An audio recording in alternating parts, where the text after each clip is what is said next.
Hey guys and gals, it's me, George, the Shade Tree Fix-It Man. Yeah, I know the writing is upside down. That says evolution or evolution, however you want to pronounce it. They also go by the name of Rage, I believe. This is an all-purpose cutting blade. And when I say all-purpose, it is meant to cut metal and wood and plastic and all kinds of stuff. And I bought this a little while ago. I use this miter saw as my metal cutting saw. And I want to demonstrate this for you. A great piece of equipment. Let me get a piece of steel here.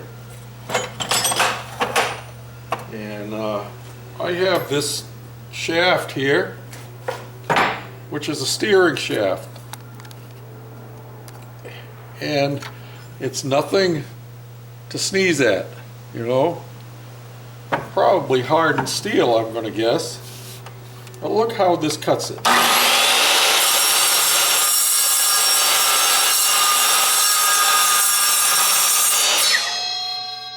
Just like that. Pretty clean cut. You know, look at that. Now, cutting metal, and then what happens after you've cut metal, if you did this with a regular blade,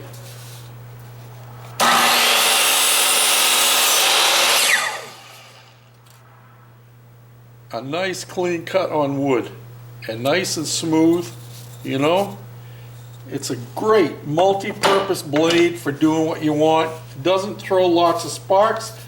The best part of it, as far as I'm concerned, is you see I have my table built up here because this is actually a 10-inch saw. This is a 7.5-inch blade, and I was using 7.5-inch cutoff blades because that's all I could get locally, and they wear out in a short period of time. Well, this doesn't wear out, and I'm trying to think how much I paid for it. I don't know, $23, $25 maybe, no more than that. And it's well worth it. It does a really nice job of cutting, and yeah, I highly recommend it. I saw it first. This is not a first for me. I saw it first on Gary Ramsey's channel, Ramsey's Custom, and also Old Barn Homestead are his two channels. And he did a review on it and saying how much better it was than a regular chop saw blade, and that's what got me interested. So yeah, check it out. It's well worth your investment, and it cuts nicely, and it should last a long time. I've had it in my saw now for a week or more, and it shows absolutely no sign of getting dull. Let me chop up a couple more things to illustrate my point.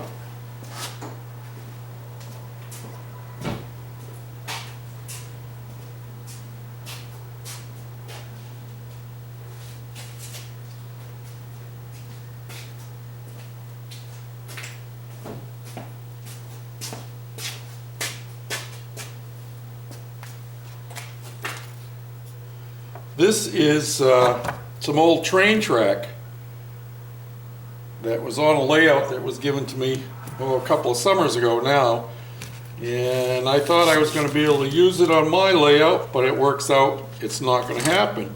Well, you have plywood on here, it has Homasote on here, and it has plastic. The not the rails, but the railroad ties are plastic, and then I think the rails themselves are made out of steel.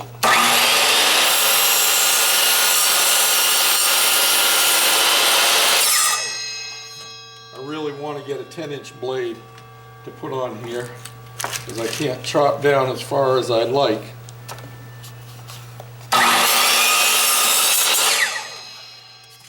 And it cuts through everything. Now, when you're cutting old stuff like this, oftentimes you're going to run into screws or nails and stuff like that. I'm purposely going to line this up and cut right through these screws.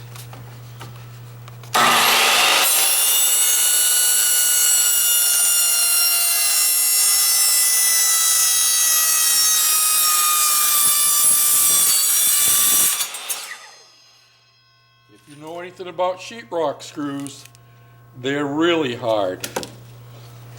And that's what those are, or were.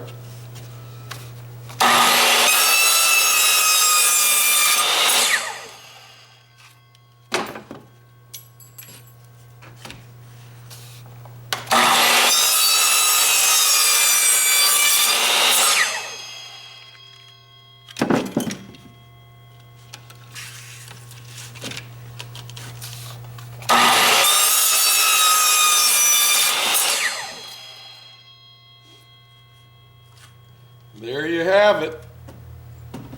A good blade. I don't think I'd recommend doing a lot of screws like that. Screws are a whole lot harder than nails are. But yeah, I like it. Thanks for watching. Bye now. Just a tip. Don't cut the hardened steel screws, sheetrock screws. It dulled my blade. It still cuts, but it's not cutting like butter like it did before. So any other kind of steel works fine on. Just a warning. Thanks.